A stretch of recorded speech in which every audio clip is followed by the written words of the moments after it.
Di Baitul Mal itu kalau sumber dana ada dua yang paling besar. Satu zakat, satu infak. Nah, kalau zakat itu sudah selesai. Itu At-Taubah ayat 60.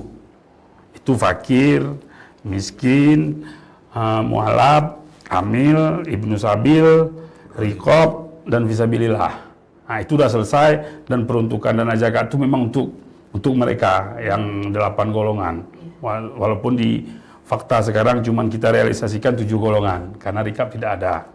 Tapi kalau untuk infak itu peluang besar untuk pemerintah daerah sebenarnya bersinergi dengan kita untuk menyukseskan program-program pemerintah daerah terutama dalam memberantas kemiskinan.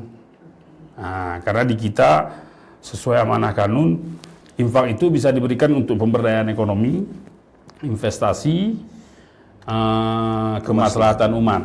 Nah, seperti itu dia. Jadi perbedaannya dana infak itu lebih fleksibel, sedangkan dana zakat itu sudah terkunci.